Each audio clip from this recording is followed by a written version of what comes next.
In the stupidly early hours of Friday, the 31st of August in 1888, a woman was murdered in Bucks Row, Whitechapel, in the dark and dingy East End of London.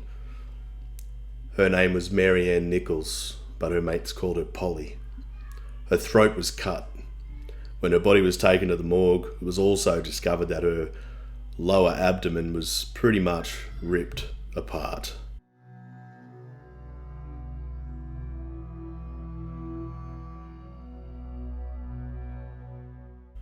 Polly's gruesome death marked the beginning of a reign of terror so horrific that it's become ubiquitous the world over until this very day.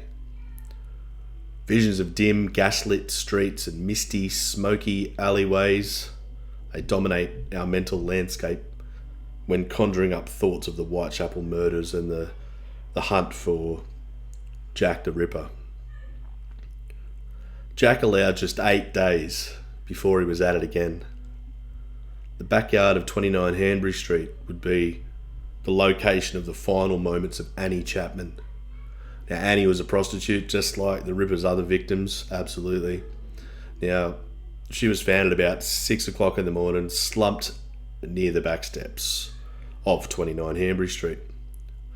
Her throat was sliced and her abdomen was entirely slashed open, and her insides were slung crudely over her shoulder.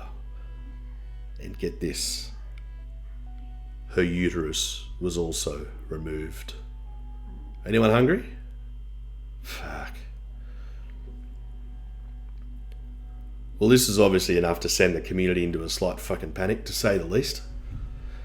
Newspapers were awash with headlines like "Ghastly Murders" and "Horrible Murder in Whitechapel." People were shitting themselves. Who was he? Was it just one bloke? When will he have another crack at it? Fair to say it was a tad tense in the East End at the time.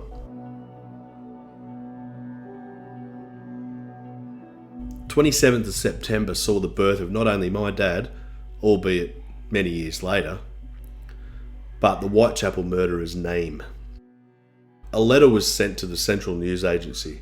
Its author was sprouting off about the murders he'd committed thus far and warned of more to come. And this letter, the first time it was heard, the letter was signed Jack the Ripper.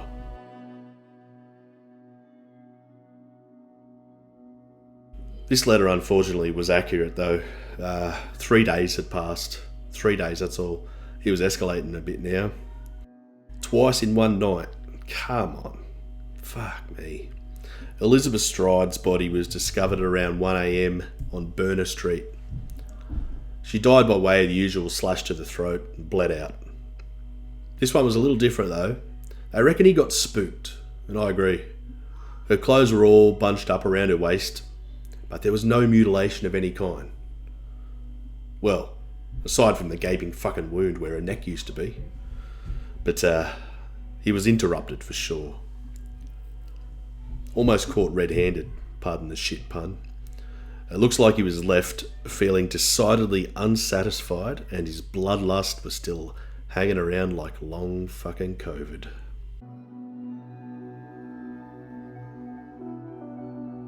About an hour after Long Lizzie was found, about a mile away in Mitre Square, saw an all too familiar scene for a bobby on the beat.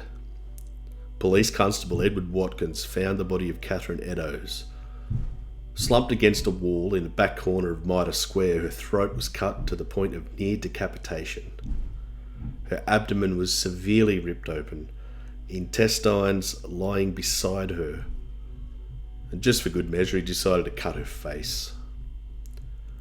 The left kidney was removed, and most of the uterus as well. And police just described what they saw. They just said, like she'd been ripped up like a pig at the market. Sorry for the shit accents. It's a bit fun though. Now shit was getting all too fucking real for the folks of the East End. Police went door to door, and there were a group of volunteer citizens in the area that called themselves the Whitechapel Vigilance Committee. Sounds good. They patrolled the streets, keeping an eye out for any shifty-looking bastards. Now, the chairman of the WVC was a Mr. George Lusk. He received a parcel in the mail. I'm pretty sure it wasn't in an Amazon box, though. Inside the package was a handwritten letter and one half of a human kidney. For fuck's sake. The letter went like this. Mr. Lusk, sir, I send you half the kidney I took from one woman, preserved it for you. To the other piece I fried and ate, it was very nice. I may send you the bloody knife that took it out if you only wait a while longer. Signed, catch me when you can, Mr. Lusk. October passed by without much action at all. This peace and quiet was a welcome relief from all the butchery and stuff. That was short-lived though. On November 9th, the Ripper would not only enact his bloodiest and last murder, but this one was also very different. A young Irish woman named Mary Jane Kelly was found not on the streets but rather in her own place, lying on her own bed. Her mutilation was the most extreme and horrific to that point. He was indoors, he could take his time. The photograph that exists of the crime scene doesn't really show the full extent. You can use your imagination, but such was the quality of the photography at the time. It's not that clear. But, yeah, shit. The simple words of the police tell the story of that scene the best. Just said, it appeared to be the work of the devil.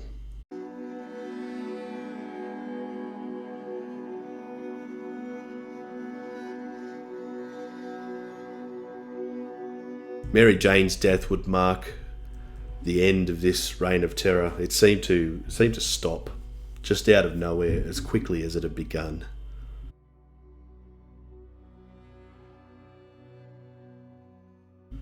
A 130 odd years later, we don't know who Jack the Ripper was.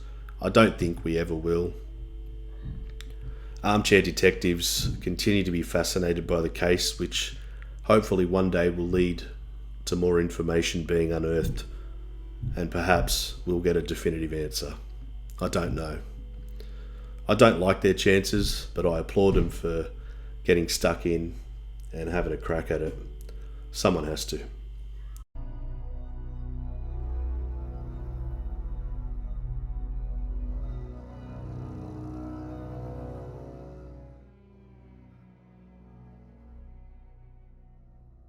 Now this pub, this building that I'm painting here, is the 10 Bells pub.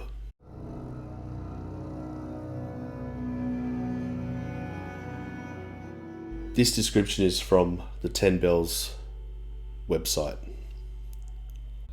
Smack bang in the middle of Spitalfields lies the institution that is the 10 Bells.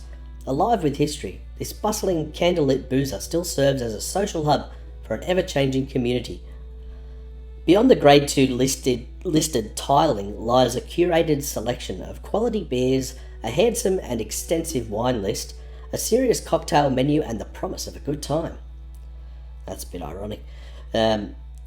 Escape the hustle and bustle of the city upstairs in our beautiful upstairs bar where you can indulge in classic cocktails. Some accounts of Jack the Ripper story link two of his victims, Annie Chapman and Mary Jane Kelly, to the pub. Annie Chapman is said to have drunk at the pub shortly before she was murdered, like on that night, and it has been suggested that the pavement outside the pub was where Mary Kelly picked up her clients working as a prostitute, and it just happens to still stand in the same spot with the same decor. It's just amazing. In 1976, some dickhead decided to rename the pub, and it stayed that way until 1988. The Jack the Ripper displayed various pieces of memorabilia relating to the case, all of which I reckon would have been bullshit because there's fuck all around of memorabilia of this case. there's hardly any of it. And most of that's in Scotland Yard. But the brewery ordered to change the name back after a long campaign issued by Reclaim the Night. They demanded that a murder of women should not be commemorated in such a fashion. Fair enough, I say. I'm lucky enough to have been to the area, walked the streets of the East End, observed what is left of the murder sites, and enjoyed a beer somewhat somberly in the 10 Bells. It's very cool. It's a very, very cool thing to do if you're into this stuff. If you are into that dark tourism, it is a must. Please go check it out.